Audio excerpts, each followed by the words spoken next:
Gemini, hi, welcome to Mr. Queen PH at ito ang inyong energy update for September 1 to 15, 2024. So if you are interested in private readings, meron tayong link sa description at sa pinned comment, pakicheck nyo na lang yung information kung paano mag-book for a private reading.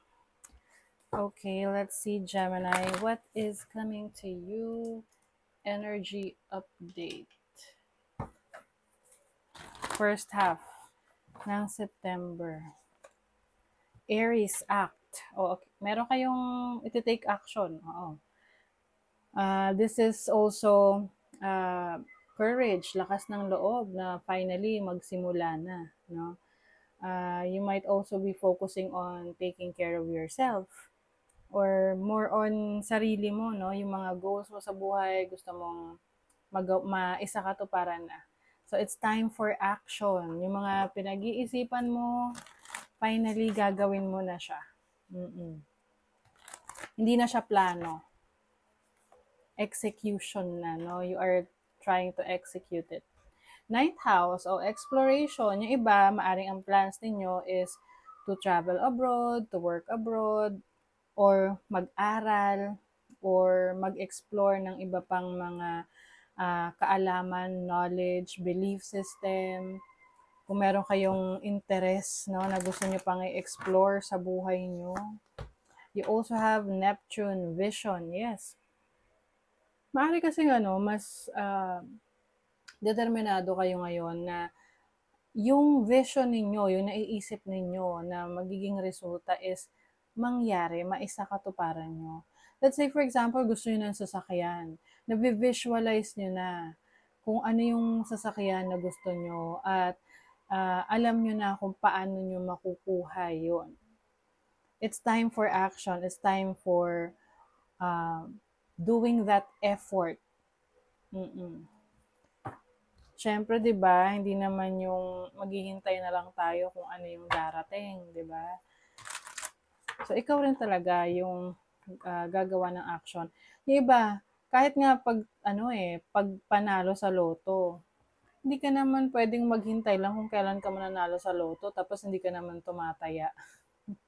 'Di ba? So it's about effort. Okay, let's see what else. Overall energy ng mga ng mga Gemini. Kita ko kasi Aries. Okay. The Strength card. So ito na nga yung sinasabi kong lakas ng loob. Na i-pursue yung mga goals ninyo, yung mga gusto nyong ma-achieve sa buhay. Nang walang pumipigil sa inyo. You have so much confidence. Parang meron ka ng tinalikuran, iniwan na sitwasyon, or iiwanang sitwasyon para i-pursue yung gusto mo. Na malakas yung loob mo na kaya ko to, ganon. I can make things happen. Two of Wands as your challenge. Meron kang options, meron kang pinagpipilian. Pero, ngayong September 1 to 15, alam mo na kung ano yung pipiliin mo. Oo, nakapili ka na, oh. Dalawang option kasi yan. Maaring napili mo kung saan ka talaga mas interesado, saan ka mas mabilis uunlad. Oo. At least you have options, 'di ba? Kesa yung iba sabihin nila, wala akong choice eh. Meron, you always have a choice. Let's see your opportunity. The Four of Cups. As an opportunity, maaring you will realize kung ano yung pilit mong gustong makuha na wala ka, pero hindi mo na-realize kung ano talaga yung meron ka. You get what I mean? Kasi minsan, 'di ba, we are focused on yung mga sa ibang bagay, ibang achievement ng ibang tao na hindi natin na-realize na meron tayong sarili nating achievement. So you have the opportunity na malaman yan. Oo, ngayong first half ng September na, teka, meron akong talent sa ganito. Teka, meron akong ganitong bagay na importante sa akin or something that you can be very proud of. 'Di ba?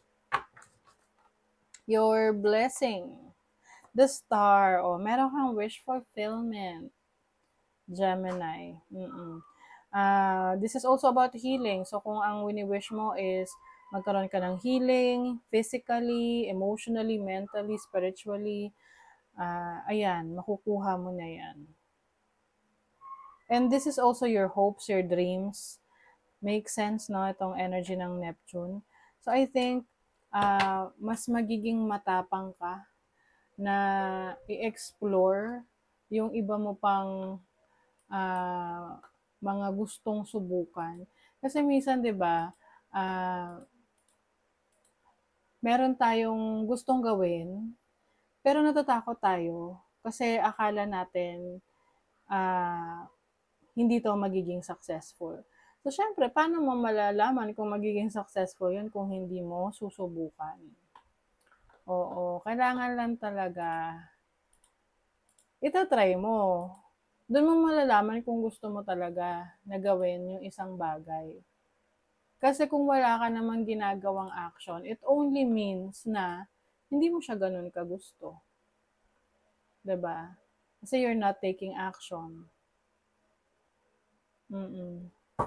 Kasi kung talagang gusto mo, sabi nga, kung gusto may paraan. Kung ayaw, maraming dahilan. So, let's see yung money, career, finances. Money, career, finances, energies for you. Okay, Three of Pentacles. Oh, collaboration. Working with others. So, maaring ikaw ay may project. Pwedeng trabaho. Yung mga kung kayo yung nangungontrata o kaya meron kayong business. So, meron ditong bagong kontrata, pwedeng may magsisimula na bagong collaboration, you will be working with others. Nine of Wands. So, hindi siya magiging madali, oo, pero achievable siya. You have the Eight of Wands. Oh. Ano to magiging successful to kapag in-effortan mo talaga. Pero kung hindi mo siya parang bahala na gano'n, yung parang wala kang plano over it, wala kang plano, hindi to magiging successful. So, kailangan mo talaga tong effortan. I think iba sa inyo magiging very busy kasi marami kayong kailangang asikasuhin dito. This can be a new business, a new career, or bagong project. This is going to be worth it. Oo. Na kahit mahirap siya, sulit. Sulit naman yung pagod mo. So, don't worry. Sa love life, Three of Cups, Seven, naku. Okay. So, maaring, okay. Gemini, yung iba sa inyo, pwedeng kayo ay mai-involve or kaya naman kayo ay involved sa isang third party situation. So, yung iba sa inyo, pwedeng hindi nyo pa alam, okay, na kayo ay nilalagay sa isang third party situation ng taong ito, no? If you are connecting with someone, syempre, kayo rin naman yung kayo rin mag-check nyo sa sarili nyo, no? Kung nakaka-resonate kayo. Kasi kung hindi naman, hindi to para sa inyo. But if you are connecting with someone na parang hindi siya ganun ka-open sa buhay niya, na parang may itinatago, magtaka ka na kasi maaring itong person na to ay hindi seryoso. Oo, parang laro-laro lang. Too much concern with sexual matters o baka nga ganon. Ang gusto lang is the sexual part of the relationship. You are highly thought of. Lagi kang iniisip ng taong ito.